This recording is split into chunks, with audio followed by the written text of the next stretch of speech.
sobre o catolicismo romano e as suas falácias. A maioria dos evangélicos são oriundos do catolicismo e a maior parte dos evangélicos não sabe, muitas vezes, diferenciar as doutrinas protestantes, bíblicas, e as doutrinas defendidas pelos dogmas católicos.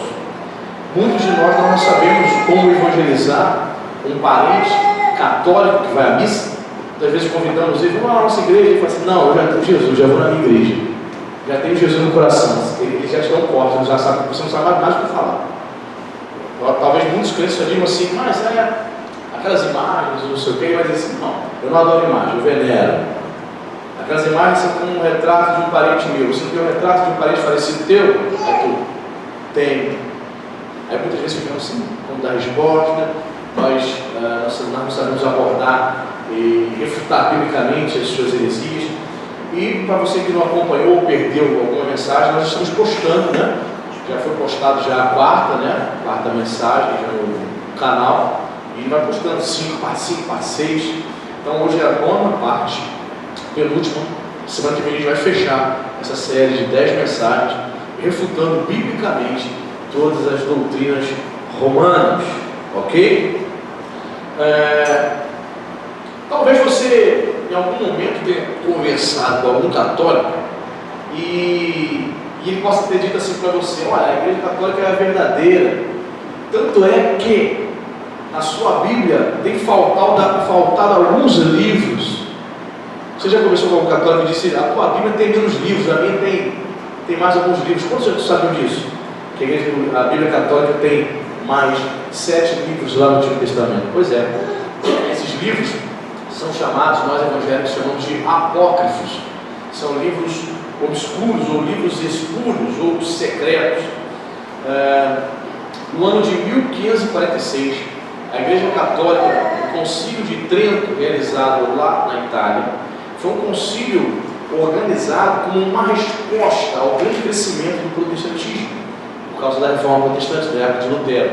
Então, a Igreja Católica, como resposta de imediato, organiza esse concílio que durou muitos anos, né? Começa em 1546 e vai até 1563.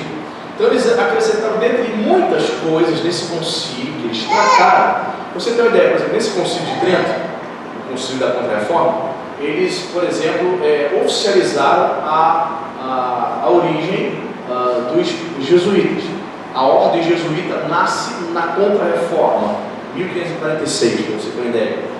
Também nesse concílio que o catolicismo considera o luteranismo uma heresia que deveria ser combatida, perfeito? E é neste concílio que eles fazem o acréscimo de mais 7 livros na Bíblia, perfeito? Então até 1546 a Bíblia católica era igual à nossa, 66 livros, 39 do Antigo e 27 do Novo.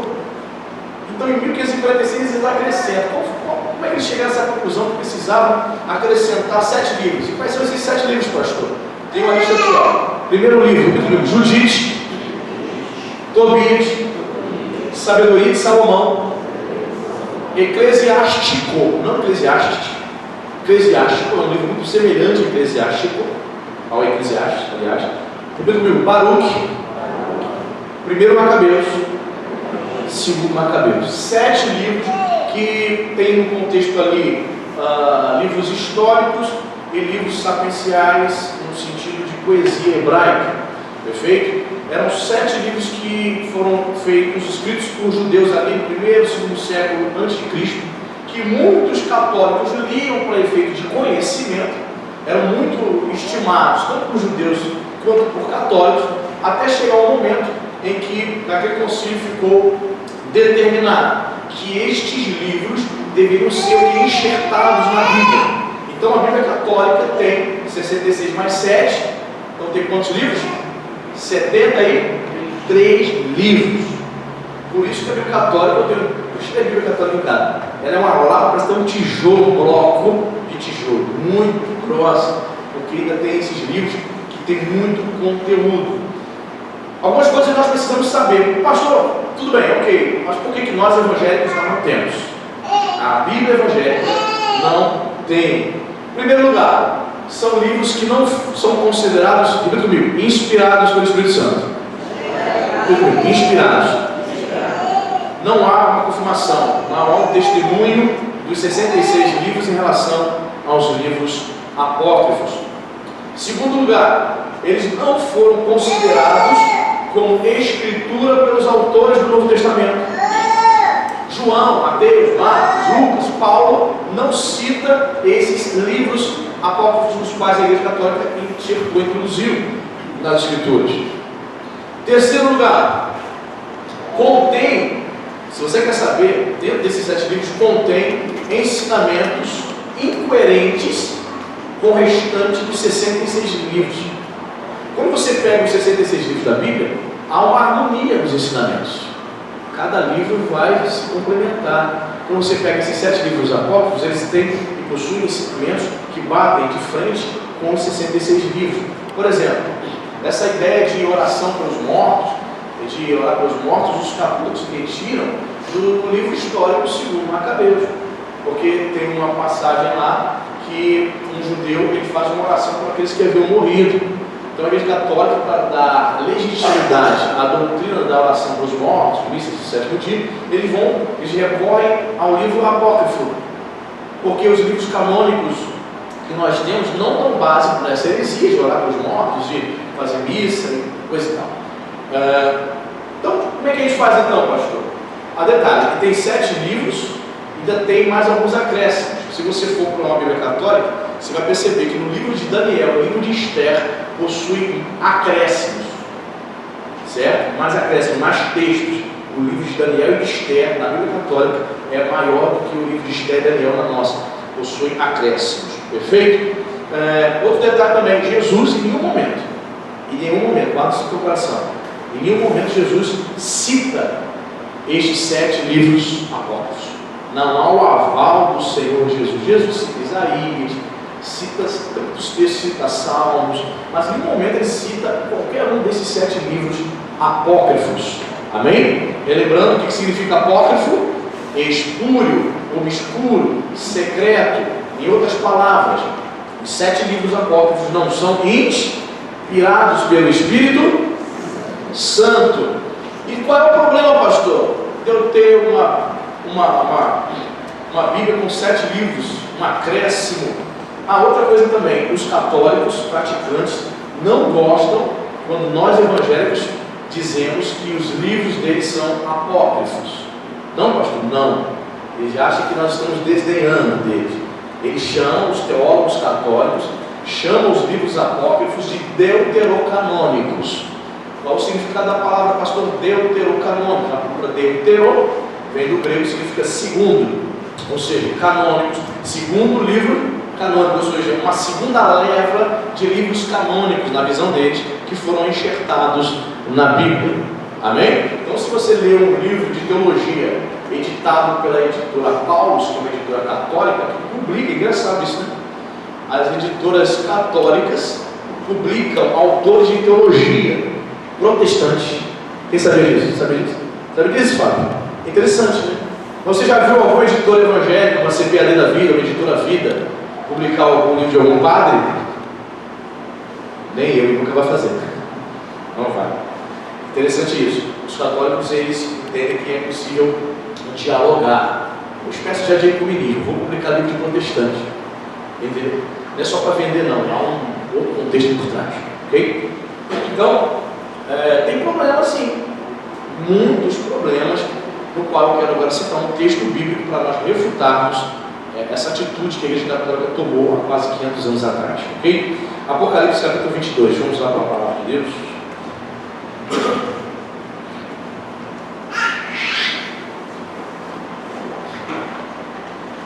Apocalipse, livro da Revelação, último livro da sua Bíblia, capítulo 22, o último capítulo, o último livro, versos 18 e 19. Se você achou, diga amém. Veja o que diz a palavra de Deus. Eu, a todo aquele que ouve as palavras da profecia deste livro, testifico. Se alguém lhes fizer qualquer, repita comigo, acréscimo, Deus lhe acrescentará os flagelos escritos neste livro. E se alguém tirar qualquer coisa das palavras do livro desta profecia, Deus tirará a sua parte da árvore da vida, da cidade santa, das coisas que se acham escritas neste livro. Olha só, irmão. Claro que não se limita apenas ao livro do Apocalipse, mas toda a palavra de Deus revelada como a maior profecia de todas. Diz aqui: se o indivíduo acrescentar ou retirar porções das Escrituras, os flagelos, os juízos da palavra de Deus virão sobre esse indivíduo. Diz a palavra de Deus aqui que se o indivíduo acrescentar ou retirar porções da palavra de Deus, a ele ficará vetado, melhor dizendo, as bênçãos do livro do Apocalipse, ou da palavra de Deus em si, ou seja, da vida eterna. Então isso é muito sério, irmão. Se o indivíduo retira ou acrescenta algo da palavra de Deus, ele simplesmente perde a salvação, ele simplesmente não tem direito à árvore da vida, que é símbolo da vida eterna. Você está entendendo isso, irmão? Isso é muito grave. E eu posso me estender e dizer mais. Eu posso dizer para você que não somente o indivíduo que acrescenta ou retira porções da palavra, mas o indivíduo que também interpreta mal a palavra de Deus. Sim ou não? Se ele faz uma má interpretação, se ele produz e ensina heresia, ele também certamente estará incorrendo nos juízos deste livro. Ele também não terá direito à árvore da vida, à vida eterna. Agora eu faço uma pergunta aos irmãos: o indivíduo que ataca, por exemplo, a inspiração bíblica. Há muitos teólogos e supostos pastores que dizem que as Escrituras não é um livro inspirado, não é a palavra de Deus. Karl Barth, que é o representante da nova ortodoxia, considerado um dos maiores teólogos do século XX, se não o maior, ele que vai dizer isso, que a Bíblia não é a palavra de Deus. Karl Barth vai dizer que a Bíblia contém a palavra. Isso faz toda a diferença? Tem muita. São apenas expressões, frases, não de efeito, não. O indivíduo olha para a Bíblia e não a vê como palavra de Deus, ele pode dizer tranquilamente o seguinte: olha, este livro aqui é um livro histórico, como qualquer outro livro. Ele tem que ser analisado e interpretado como qualquer outro livro histórico. Então, para ele, este livro aqui, ou o Capital de Karl Marx, ou o livro Minha Luta de Hitler, são livros históricos que precisam ser estudados. Os clássicos gregos são livros históricos. É mais um livro de um grupo religioso, dos judeus, dos cristãos. Não, esse livro aqui é diferenciado. É a palavra de Deus. Ela não contém, ela é a palavra de Deus. O indivíduo que faz uma má interpretação, o indivíduo que ataca as inspirações, a inspiração, melhor dizendo, das Sagradas Escrituras, o indivíduo que, por exemplo, ele vai atacar a integridade da Bíblia, dizendo que a Bíblia possui erros. Ele não crê na inerrância da Bíblia. Ele estuda a Bíblia para procurar supostos erros, colocar em xeque a palavra de Deus. Quando o indivíduo faz isso, os flagelos, os juízos da palavra de Deus se cumprem na vida dele. Vamos ler de novo lá: se alguém lhes fizer qualquer acréscimo, Deus lhe acrescentará os flagelos escritos nesse livro. Sabe o que é flagelo, irmão? Flagelos são juízos de Deus. Esse sujeito vai ter que prestar contas. Se alguém tirar qualquer coisa das palavras do livro desta profecia, Deus tirará a sua parte da árvore da vida. Deus tira.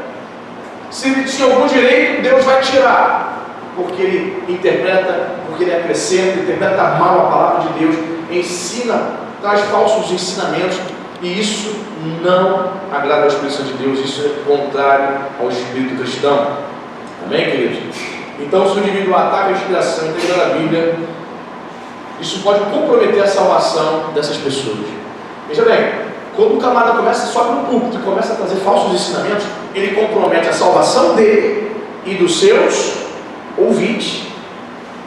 Isso é muito sério, irmão. Por exemplo, eu já disse aqui, certa vez uma pessoa acabou o culto, me procurou e falou assim: pastor, o senhor está sabendo? Eu falei: de quê? O senhor está sabendo que saiu na televisão que encontraram os restos mortais de Jesus? O senhor está sabendo disso? Encontraram o corpo de Jesus. não pode. Jesus ressuscitou corporalmente. Eu falei, está vendo isso, cara? Aí ele falou assim, não, estava vendo no Discovery Channel. Eu quero dizer para você, querido, que a maioria dos estudiosos ali que são entrevistados no Discovery Channel são arqueólogos ateístas. Então eles vão dizer, olha só como eles chegaram à conclusão de que encontraram o corpo de Jesus. Encontraram lá em Jerusalém restos mortais, certo? De um indivíduo com um nome lá escrito, na inscrição, o nome dele é Yeshua, Jesus, perfeito? Como é que confirmaram? Como é que chegaram à conclusão que era Jesus? Porque ele tinha sido morto, crucificado, viram os cravos nas mãos. Pronto, Jesus. Eu falei, querido, presta atenção, a Bíblia diz que Jesus ressuscitou. Ninguém pode encontrar os restos mortais de Jesus, porque Jesus vive. Eu não sei se era ingênuo, mas, tipo assim, ele estava sendo doutrinado por discontênia, por arqueólogos, por estudiosos ateístas, teólogos liberais, que negam a ressurreição de Cristo. Irmãos, se você estudar, for ler um livro de um teólogo liberal, principalmente os alemães, eles negam a ressurreição corporal de Jesus. Eles negam. Eles dizem que Jesus ressuscitou nos corações dos crentes, não corporalmente. Pastor, tem problema em eu crer desta forma? Eu creio que ele ressuscitou no coração e não de forma corporal? Tem muito problema. Simplesmente quando você diz que Jesus não ressuscitou corporalmente, você está negando uma grande porção das Escrituras. Você está negando os Evangelhos, você está negando a paixão de Cristo. Você está entendendo, irmão? E quando você nega a palavra de Deus, quando você retira um fato importante de que Jesus ressuscitou corporalmente, você está incluso aqui nessa questão aqui. Ó. Você está retirando. Então há um juízo de Deus para aqueles que acrescentam, retiram, atacam as Escrituras, atacam a Bíblia, negam a sua autoridade, diz que não é a palavra de Deus. Muito cuidado, amém, irmão? Eu aconselho você ver documentários de teólogos se você for uma pessoa estudiosa da Bíblia, irmão. O camarada não lê um texto bíblico, nunca leu nem o Novo Testamento e quer ser direcionado por Discovery Channel. Não, vai se perder. Vai confundir ela com lugar. Agora, se você é uma pessoa balizada, já leu todas as Escrituras, você já leu a palavra de Deus toda, você estuda a Bíblia diariamente, é porção de Deus para a tua vida diária, aí você tem maturidade, sabe? Estrutura para ouvir heresia e refutar.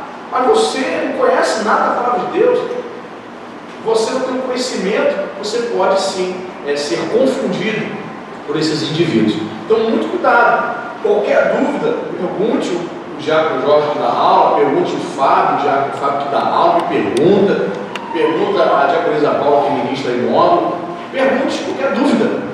Né? Aí eu fui e falei para esse rapaz, não sei se ele acreditou em mim ou se ele acreditou no Discovery Channel. Talvez ele, pastor, eu preciso acreditar no Discovery Channel, eu estou pagando quase R$200 da Sky, né? Então, para fazer valer esse negócio, preciso acreditar em alguma coisa. Então, cuidado, amém, queridos? Há um juízo de Deus. A parte que cabe da árvore da vida pode ser tirada, ou seja, esse indivíduo, ele não terá direito à vida eterna, por conta de desprezar ou distorcer a palavra de Deus, acrescentar, retirar a interpretação equivocada, etc, etc. Amém, queridos? Você entendeu isso? Muito bem. Segunda heresia, segundo falso ensinamento que nós precisamos ter entendimento e saber refutar na palavra de Deus, é acerca de algo muito comum. Você já ouviu falar do batismo infantil? O batismo infantil é algo comum na Igreja Católica, o batismo de crianças. Pastor, é bíblico o batismo de crianças? Não, não é. Não é bíblico. É chamado de pedobatismo, né? A única igreja, pelo que eu sei, que batiza crianças, a igreja evangélica, é a igreja presbiteriana, por conta de algumas crenças que os presbiterianos, os reformados possuem, eles batizam crianças. Mas por que 99% das igrejas evangélicas do planeta Terra não batizam crianças? Por quê? Eu preciso ir para um texto da palavra de Deus. Vamos lá para Atos capítulo 8.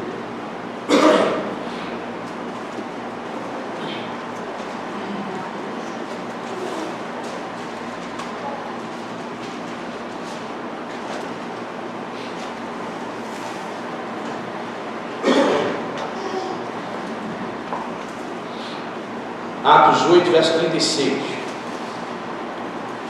Batismo o eunuco. Seguindo ele de caminho fora, chegando a certo lugar onde havia água, disse o eunuco: eis aqui a água, que impede que seja eu batizado? Filipe respondeu: é lícito, se crês de todo. E respondendo ele, disse: creio que Jesus Cristo é o Filho de Deus. Verso 38 diz: então mandou para o carro, ambos desceram a água, e Filipe batizou o eunuco.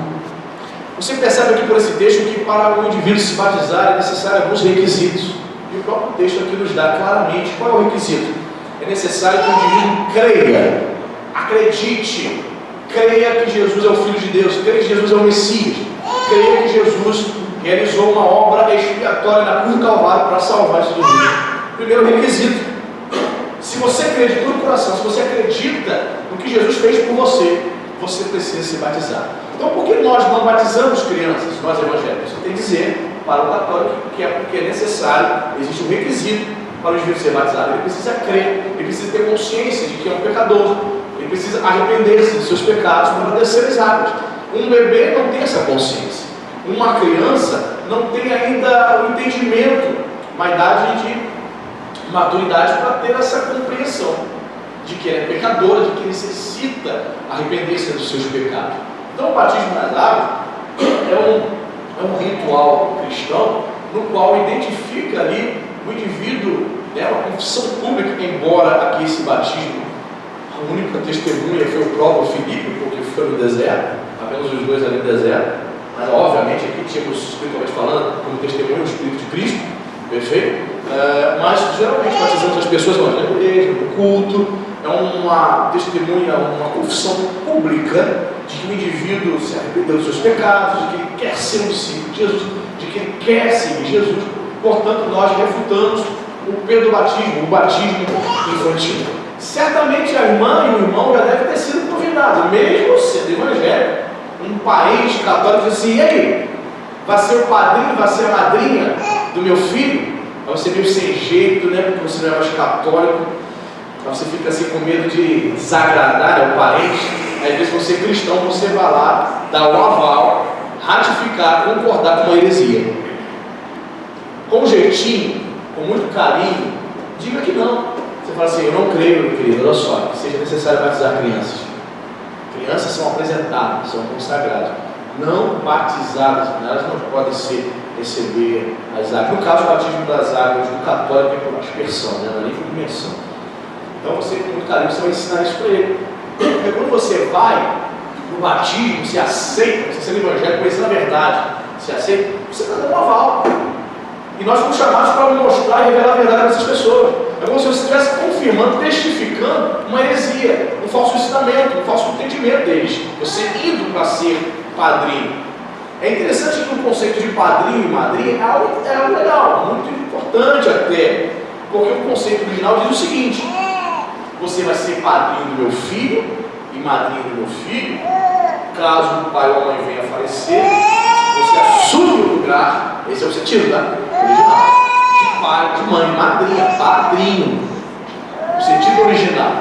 Mas com o passar do tempo, você que foi católico como eu sabe, que as pessoas procuravam na família, entre a parentela, entre os amigos, pessoas de posses, para ser o que? Padrinho e madrinho do seu filho. Geralmente para receber o quê? Presente. Olha, eu obviamente nasci no lar católico, eu tinha um padrinho que era empresário, eu só me lembrava dele todo no meu aniversário, Natal, para receber presente. Ele não me instruía em nada, ele não me instruía, não me direcionava, não me dava conselho para nada, mas eu só lembrava dele como criança para receber presentes. E os pais geralmente faziam isso, escolhiam pessoas de posse para dar presente e tal. Mas tudo isso tem uma questão espiritual, certo? O católico vai dizer: não, eu preciso batizar meu filho para que ele fique o quê? Pagão. Já viu essa dimensão já? Eu preciso batizar para ele não ficar pagão. Tadinho, está sem a proteção. Isso é lenda, isso não é bíblico. A Bíblia diz que o reino dos céus pertencem às crianças. Se uma criança morrer, o reino do céu é garantido por conta da ingenuidade, da pureza da criança. Você entende? Claro, quando ela adquirir a idade de juízo, onde ela possui o entendimento, aí quem vai julgar se é criança ou não é Deus. Sabe por quê?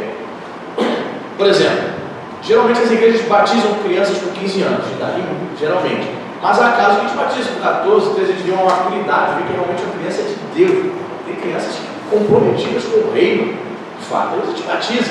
Tudo é uma conversa, né? Mas não é uma regra, porque varia muito.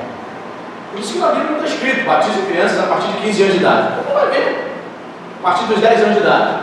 Às vezes você vai conversar com uma criança, adolescente já praticamente, 15 anos, e ele não tem maturidade nenhuma, está na igreja, mas não tem entendimento das coisas de Deus. Você vê que não é a hora de batizar. Mas às vezes você conversa com um pré-adolescente de 13 anos, poxa, tem vida com Deus, ora, fala de Jesus na escola. Então você percebe que houve de fato ali uma transformação, uma aceitação daquela criança, né, ao Senhor Jesus, certo? Pastor, será que uma criança de 10 anos, ao morrer, mesmo que ela não faça parte de uma família evangélica, né, será que a salvação é garantida? Vocês são Jesus, irmão, vou dizer para você. Certa vez eu ouvi um pastor falando que ele conheceu uma comunidade, uma favela lá em Irajá, no Rio, um menino, vai vendo, um menino de 10 anos de idade, ele era o gerente da Boca de Fumo. O pastor falou que ficou impressionado, ele foi fazer um evangelismo na comunidade, ficou impressionado ao conversar com este menino de 10 anos de idade. Ele começou a evangelizar, ele começou a contar a história da vida dele, de 10 anos de idade do pastor, e falou: eu comecei com um aviãozinho aqui na Boca de Fumo com 6 anos de idade. Com 6 anos eu fumei maconha, com 6 anos eu comecei a cheirar cocaína, e fui soldado, e agora eu sou gerente da Boca, 10 anos de idade, segundo fuzil. Aí o pastor falou assim: algo me impressionou muito conversando com esse menino, é que ele conversava com um adulto. Algo impressionante que ele falou para mim: se o polícia entrar aqui dentro, mata sem piedade. Irmão, a probabilidade dessa criança, biologicamente falando, não ser mais criança é grande, né, irmão? Não é mais criança. Mentalmente, espiritualmente, não é mais criança. Foi corrompida, falando como se fosse um adulto, pronto para matar ou morrer. Sabe o que é certo e o que é errado, sabe que estava na vida errada. Infelizmente, dias depois o pastor ficou sabendo que esse menino foi fuzilado pela polícia, colocando tiro pela polícia. Morreu com 10 anos de idade.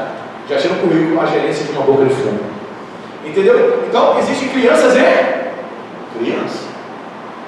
A minha filha é criança, com 10 anos de idade. Minha filha não quer maldade, ela não anda na rua sozinha. Minha filha não vê na televisão o que ela quer. Minha filha não vê na internet o que ela quer. A minha filha tem uma educação cristã, recebe ensinamentos bíblicos. Ela não vai para o bairro, ela vem para a igreja. Então, a pureza dela é de uma criança de 10 anos. Mas, tem muitas crianças que não têm mais isso. E às vezes até frequentando a igreja. Ela já tem uma mente, vou dizer para você, tem meninas aí de 10, 11, 12 anos, sabe mais sobre questões sexuais do que a senhora, hein? Onde que ela aprendeu? Na escola? Internet. Amiguinhos. Infelizmente. Então, essa erotização precoce contribui para isso, infelizmente, para gerar a pureza das crianças. Então eu posso dizer para você que é Jesus que vai julgar, né? Uma criança que morre com 8, 9, 10, 11 anos de idade, se de fato era criança, nós não temos essa condição de avaliar o coração e a pureza dela. Está entendendo, irmão? Tem que você entender isso? Então nós evangélicos não batizamos criança, como a igreja católica faz. E você pode citar esse texto aqui, mostrando para ela que é necessário um requisito. O requisito é a fé, a crença em Jesus como Filho de Deus, como o Messias. É necessário crer, é necessário aceitar. Se você ler o texto na íntegra, você vai ver que diz aqui, vamos lá para o versículo 30 para você ver. Versículo 28, para a gente entender melhor. O etíope estava voltando, né, verso 28, estava de volta, e assentado no seu carro, o que ele vinha fazendo, irmãos? Vinha lendo o profeta Isaías. Então disse o Espírito a Filipe: aproxima-te desse carro e acompanha-o. Correndo, Filipe ouviu ler o profeta Isaías e perguntou: compreendes o que vem lendo? Ele respondeu: como poderia entender se alguém não me explicar? E convidou Filipe a subir e a sentar-se junto a ele. Ora, a passagem da escritura que estava lendo era esta: foi levado como ovelha ao matadouro, e como um cordeiro mudo perante o seu pesquiador, assim ele não abriu a boca. Na sua humilhação, lhe negaram justiça. Quem poderá descrever a geração? Porque da terra a sua vida é tirada. Então o eunuco disse a Filipe: peço-te que me expliques a quem se refere o profeta. Fala de si mesmo ou de algum outro? Ele não estava entendendo, que era uma profecia referente a Jesus, né? Então Filipe explicou, e começando por esta passagem da Escritura, anunciou-lhes Jesus. Ou seja, ele vinha lendo a Bíblia, só que ele não sabia a interpretação correta se ele está falando de quem. Quando Filipe, já crente em Cristo Jesus, observou que ele estava lendo o profeta Isaías e explicou: ó, esse texto aqui é uma profecia referente a Jesus.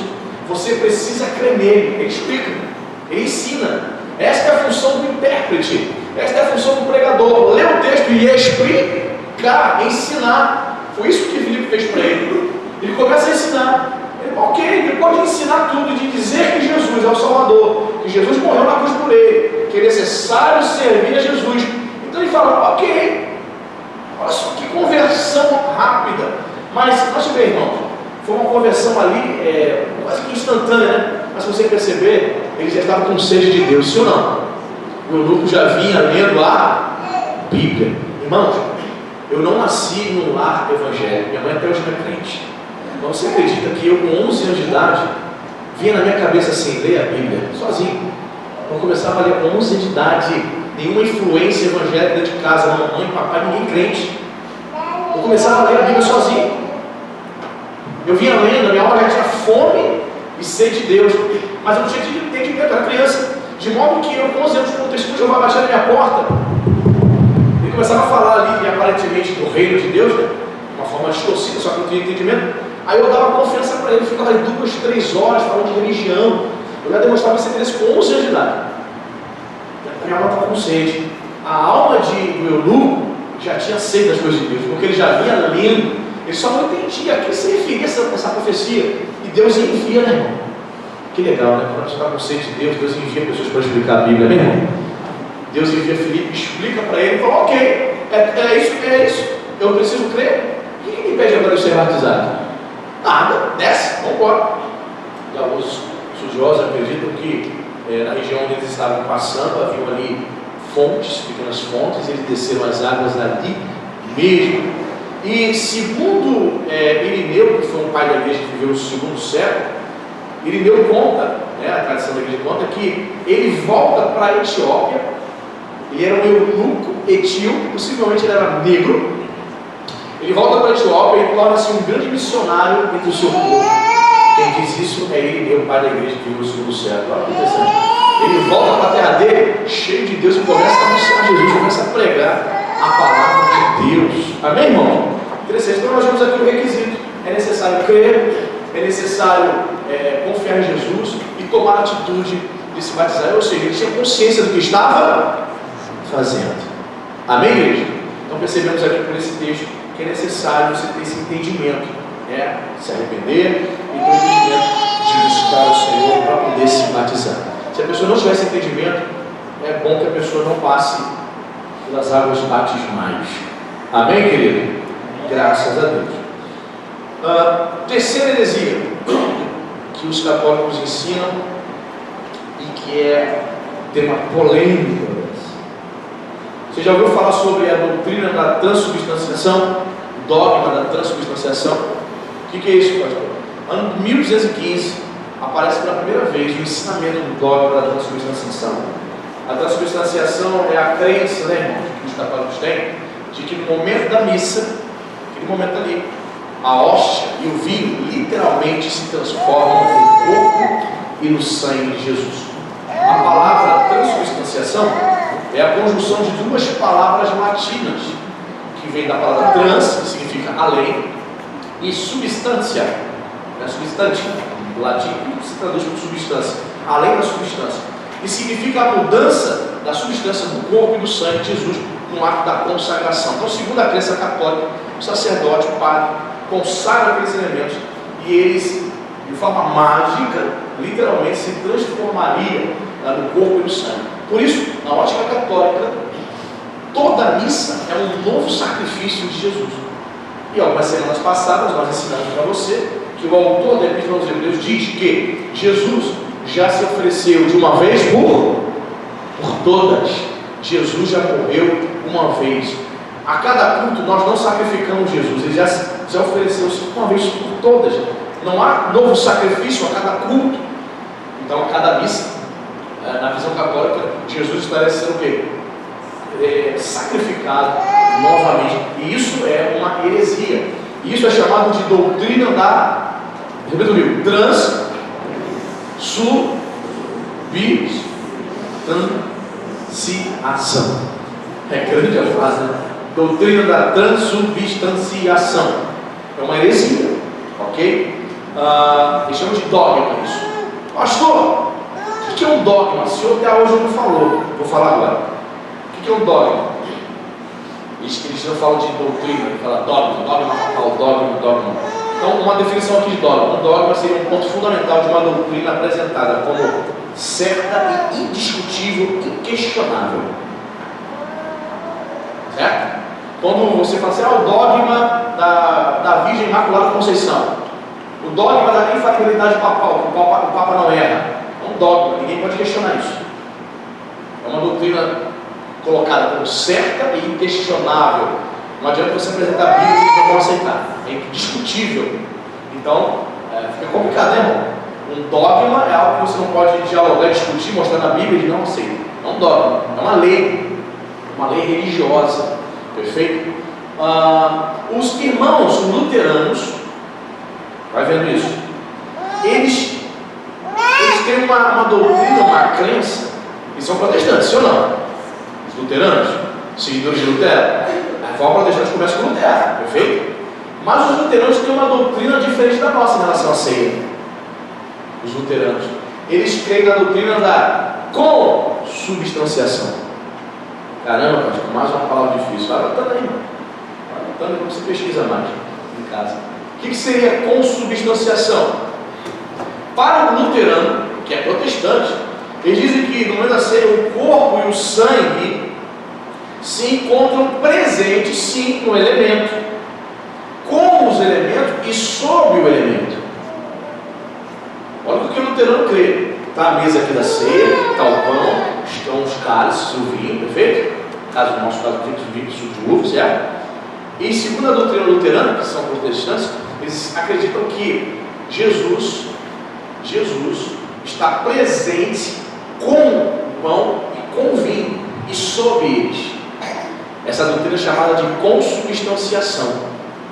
A maioria dos evangélicos protestantes não concorda com os irmãos luteranos. Que Jesus é muito semelhante à doutrina católica.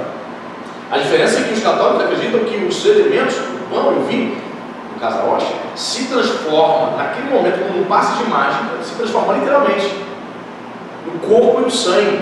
Mas a visão que você tem ainda é da hóstia e do vinho, mas na crença deles, os elementos teriam se transformado. Já os luteranos não, eles creem na consubstanciação.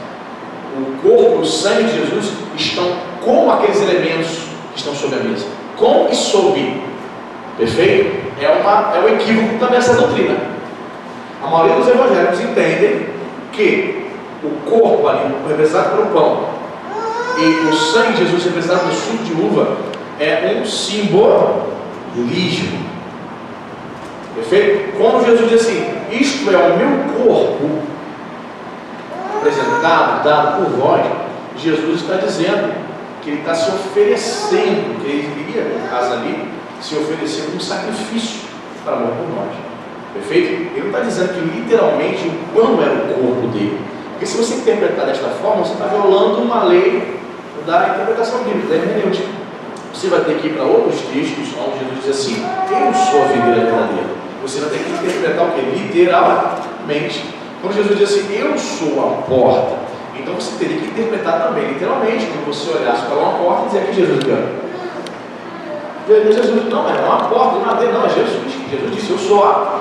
Então, queridos, nós temos que entender que a Bíblia é recheada de linguagem, figuras de linguagem, de analogias, de alegoria, de metáfora, poesia. Então, é por isso que é importante estudar hermenêutica. A gente tem entendimento como interpretar o texto. Então, infelizmente, por conta dessa má tradução, dessa má exegese, católicos e luteranos fazem uma má interpretação quando Jesus diz, este é o meu corpo, isto sangue. Nós evangélicos, Nova Vida, a maioria dos evangélicos batistas, assembleanos, nós cremos que os elementos simbolizam, amém, o corpo de Jesus, não é literalmente. E eu preciso ir para a Bíblia junto de você. Abra sua Bíblia em 1 Coríntios capítulo 11, para que nós possamos ver o apóstolo Paulo ensinando acerca da Santa Ceia. Deixa eu comentar aqui algumas coisas. 1 Coríntios capítulo 11, versículo 24.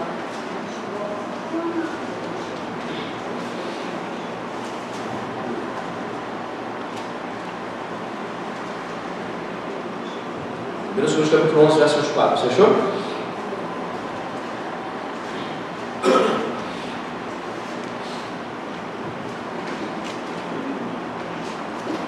Amém? Tendo dado graças, partiu e disse: isto é o meu corpo, que é dado por vós. Fazei isto em memória de mim. Verso 25, porque, melhor, por ser deste modo, depois de haver ceado, tomou também o cálice, dizendo: este cálice é a nova aliança de meu sangue. Fazei isto todas as vezes que beberdes, em memória de mim. Porque todas as vezes que comerdes este pão e beberdes de cálice, anunciais a morte do Senhor até que Ele venha. É interessante, aprendemos aqui no verso 24, né? Fazer isso em memória de mim, que a Santa Ceia é um memorial. Nós precisamos sempre nos lembrar que Jesus fez por nós, que morreu, que ressuscitou. Então, a Santa Ceia, a Santa Ceia, a participação da Santa Ceia, em primeira instância, é um memorial. É para que possamos nos lembrar do que Jesus fez por nós. Nós não podemos esquecer. Segunda coisa, você vai ver aqui no verso 26. Todas as vezes que vocês comerem e beberem, vocês estão anunciando a morte. Então, queridos, é uma celebração vital, de sua importância. Todos os meses, quando nós ministramos a Santa Ceia, nós estamos anunciando a morte e o retorno do nosso Senhor, amém? Então isso precisa estar vivo na memória da igreja. Eu disse para você que na história da igreja, em 2000 anos, nós temos muitas vertentes do cristianismo. Nós temos muitas, os teólogos gostam de usar essa expressão, nós temos muitas tradições em 2000 anos de história cristã. Então você vai ver, ao estudar a história da igreja, que muitos grupos de cristãos ao longo da história, eles participam ou participavam da Santa Ceia, às vezes uma vez por ano. Existem grupos de crentes que ministram a ceia uma vez por ano. Existem grupos que participam de 6 meses. Você entende que é algo tão solene que não pode ser banalizado, participar de qualquer forma, todo mês. Isso é uma visão deles, né? Nós entendemos que a ministração da Santa Ceia uma vez por mês está de bom tamanho, né? É um culto especial, um culto onde você traz à sua memória a morte e a ressurreição do Senhor. E a Santa Ceia também anuncia não somente a morte, mas também que Jesus voltará. E é uma prática, é uma ordenança, né? Nós estudamos a Santa Ceia como uma ordenança. Nós precisamos ministrar a Santa Ceia até o ano 2020, amém, querido? É isso? Não, até que Ele venha, até que Ele retorne. Então é uma ordenança para a igreja. Eu não sei se você sabe, início dos anos 2000, houve uma grande polêmica aqui no Rio de Janeiro, que o apóstolo Miguel Ângelo tem uma igreja chamada Cristo, lá em Campinho, Cristo Vive. Ele era pastor. Não sei se você sabe, o Miguel Ângelo saiu da igreja de Piedade de Nova Vida, foi pastor da Nova Vida. E em 79 construiu aquela catedral lá em Campinho, Silvio. Ele era pastor da Nova Vida. Aí, no início dos anos 90, ele viajou para os Estados Unidos, Miguel Ângelo, e recebeu lá uma unção apostólica. Ok. Voltou de lá apóstolo. Quando ele volta de lá apóstolo, ele muda a doutrina.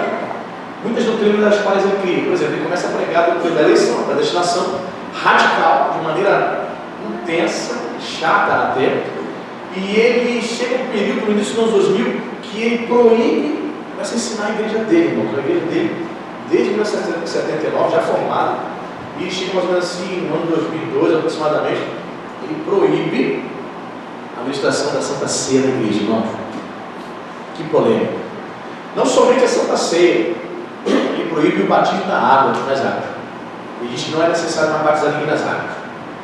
Olha, ordenanças, 2 ordenanças principais da igreja. Ele alega que a doutrina da graça elimina essas coisas.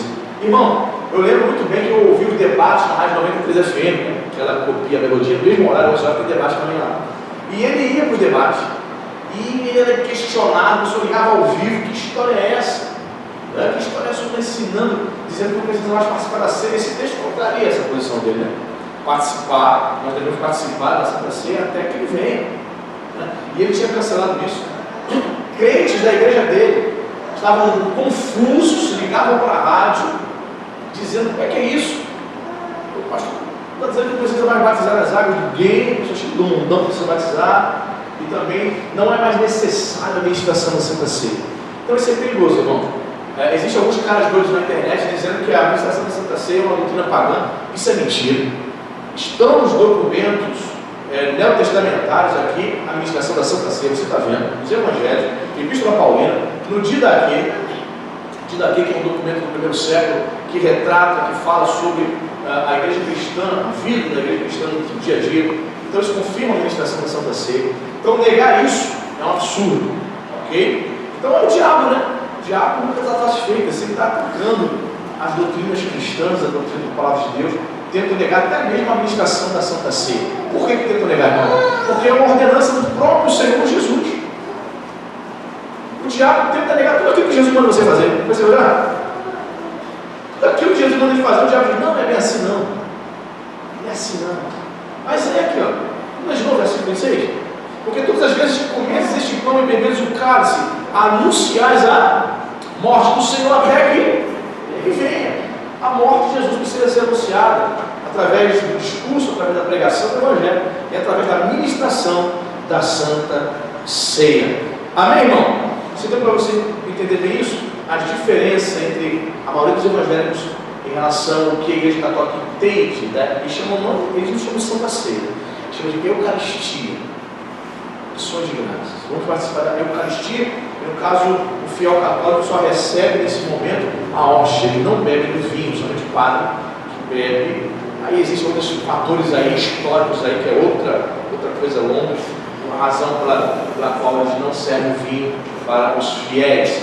Mas veja para você entender a diferença entre o catolicismo, a diferença na interpretação acerca da Santa Ceia com relação ao luteranismo, digamos ali, os pioneiros protestantes, e a diferença entre as demais tradições evangélicas, que somos nós, né? Se alguém te perguntar assim, qual é a tradição evangélica que você segue? Reformada?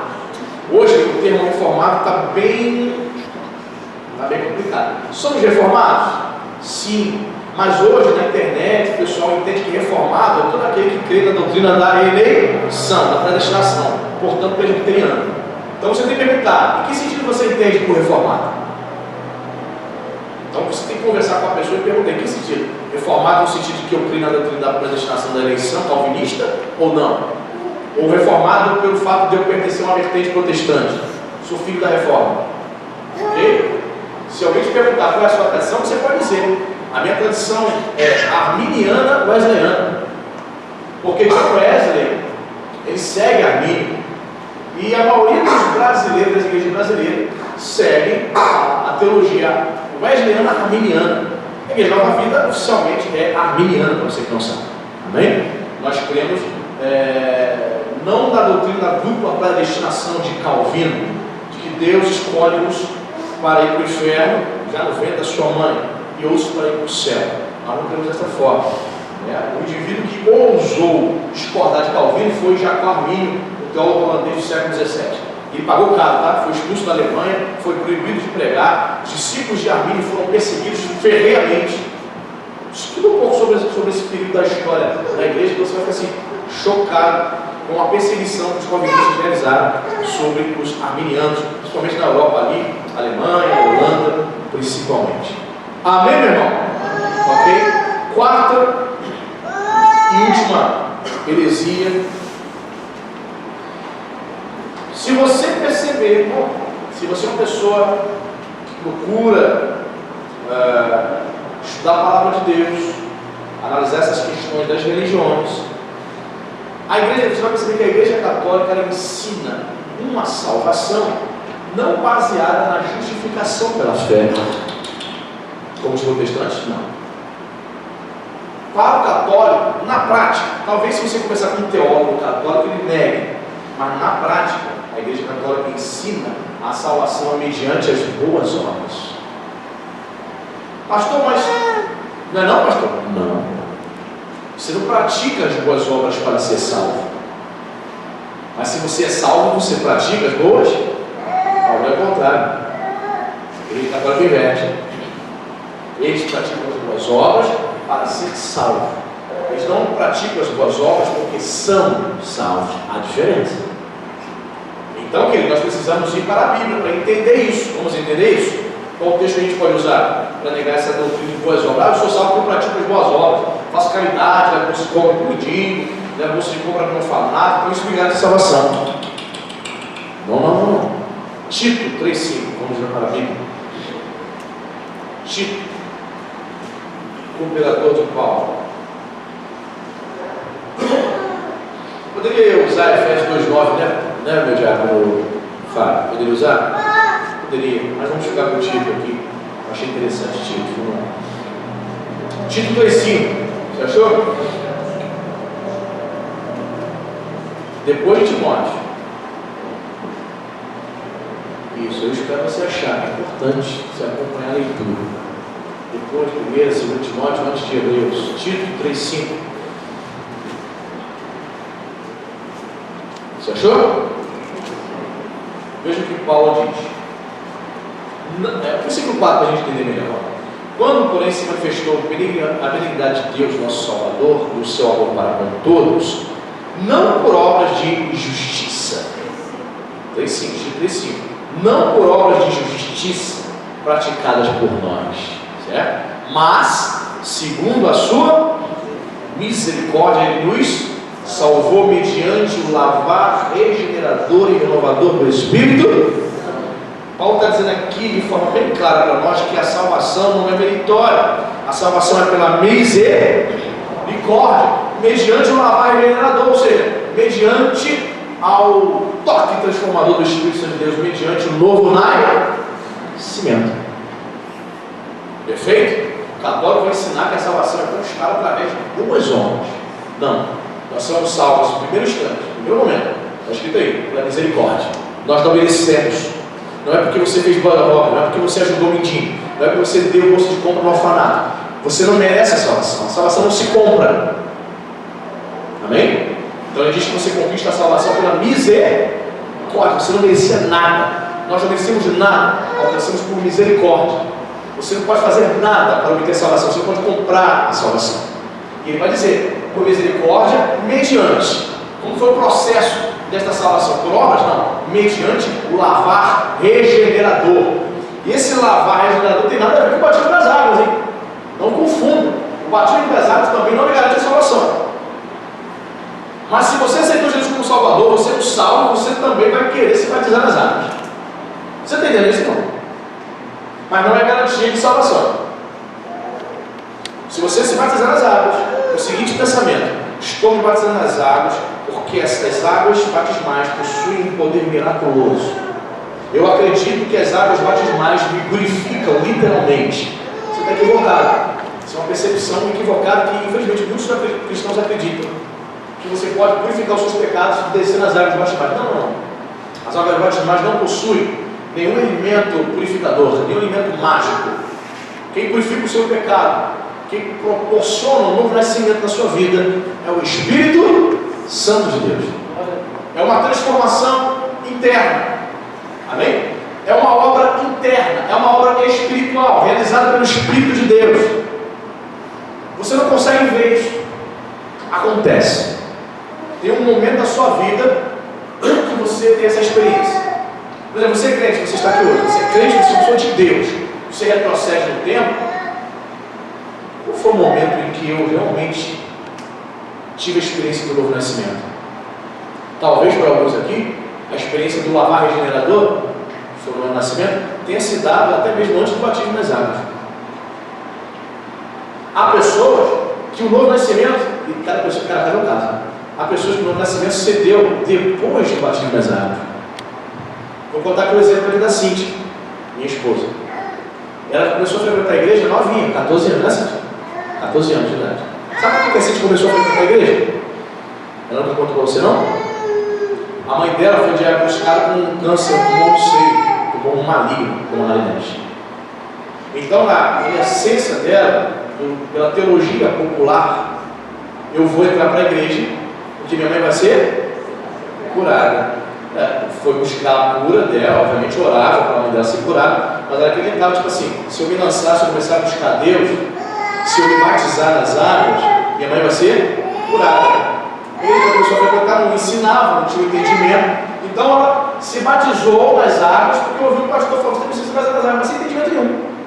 Ainda adolescente, 15 anos de idade. Por misericórdia, a mãe dela foi curada, né, irmão? Do tumor, do câncer. Foi curada. Deus atendeu a oração da Cíntia? Creio que sim, pela misericórdia. Batizou-se com a motivação correta.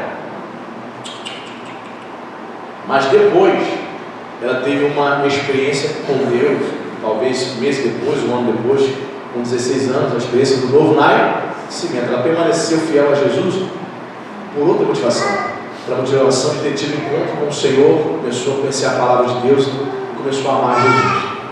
Percebe? Então cada caso, cada pessoa tem uma sua história. Às vezes o novo nascimento, o lavagem generador pode se dar antes mesmo do batismo.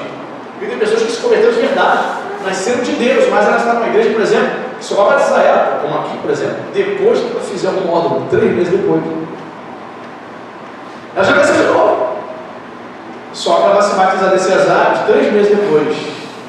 Temos a entender? Ela já teve esse lavar regenerador do Espírito Santo, que é uma obra interna, é uma obra espiritual. Percebe? Nós só vamos perceber essa obra na vida de uma pessoa com o passar dos dias, através do comportamento dela. Você vê que ela tem prazer de estar na casa de Deus.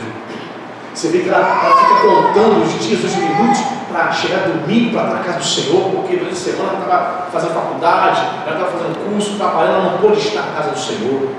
Ela tem prazer em evangelizar, tem um evangelista na primeira chegada, ela quer compartilhar aquilo que ela recebeu, a salvação. Ela tem prazer de falar de Deus, ela tem prazer de viver a palavra. Ela está em todos os cursos, já fez módulo 1, 2, 3, 4, 5, 10, todos. Por quê? Porque ela tem fome e sede de conhecer mais das coisas de Deus. Aí você percebe, a vida dela mudou, não fala mais palavrão. Ela tinha ódio no cunhado, não falava com o cunhado que era mala sem alça, não falava, agora fala. Não falava com a sogra, vivia, pico em atrito todo dia brigando com a sogra, agora ela ama a sogra, ora pela sogra até.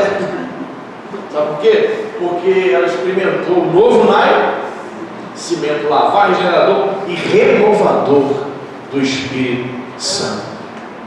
Amém? Você entendeu isso aqui, irmão? Deu para você entender bem? A salvação não é mediante as obras que ensina o catolicismo. É por isso que eles não pregam sobre santidade. O católico pode beber, pode fumar. O católico pode ir para balada, não pode ir para balada. Pode pular carnaval, contanto que se purifique lá depois do carnaval, lá na missa. Ele pode viver uma vida não santificada, distante da santificação, mas contanto que ele pratique as boas obras, e a salvação está garantida. Olha o diabo enganando as pessoas. A salvação é pela misericórdia, mediante o lavar regenerador. Novo nascimento. Quem entendeu? Graças a Deus, ainda bem que você tem entendido a palavra. Bem, fique de pé, vamos orar, pedir ao Senhor que Ele nos dê graça para vivermos essas verdades. Isso, feche seus olhos. Amém. Senhor, muito obrigado por essa manhã, por este culto de ensino, onde o Senhor tem aberto os nossos olhos para entendermos, para compreendermos a palavra do Senhor. Pai, são tantas heresias, são tantos falsos ensinamentos que os nossos amigos que são católicos, parentes, estão acreditando, nasceram ali, estão ouvindo essas coisas, Pai, desde criança. Só o poder miraculoso, só o milagre, Pai, para transformar o católico praticante num verdadeiro servo de Deus, nascido de novo. Pai, nós queremos ser instrumentos do Senhor, assim como o Senhor usou a Filipe, evangelista. O Senhor usou, Pai, Filipe para explicar a palavra para aquele eunuco, Senhor. Meu Deus, coloca pessoas também no nosso caminho, Pai. Pessoas que, a semelhança de eunuco, estavam sedentos da palavra, ele vinha lendo a palavra naquela carruagem, e o Senhor colocou Filipe para explicar a verdade para eles. Senhor, coloca no nosso caminho católicos, Pai, sim, pessoas que estão agora talvez indo à missa, eles têm até fome e sede das coisas de Deus, mas estão sem direção, ninguém explica a palavra correta para eles. Que o Senhor possa colocar essas pessoas nos nossos caminhos, Senhor, e que o Senhor nos prepare para nós explicarmos acerca do caminho da salvação em Cristo Jesus. Sim, Pai, que esta palavra nesta manhã, que esses ensinamentos possam ficar gravados no coração, meu Pai, de cada um dos meus irmãos, e que o interesse, Senhor, por buscar mais conhecimento possa ser despertado em cada coração, em nome de Jesus. Muito obrigado, Senhor, pelo privilégio de nesta manhã estar aqui com os meus irmãos, Pai, compartilhando a sua palavra, examinando as Escrituras. Pai, conceda um domingo ricamente abençoado a cada um dos meus irmãos, um domingo de paz com as nossas famílias, um almoço abençoado. Sim, somos gratos a Ti por todas as coisas, te louvamos em nome de Jesus. Que a igreja diga amém? Diga graças a Deus. Amém, queridos?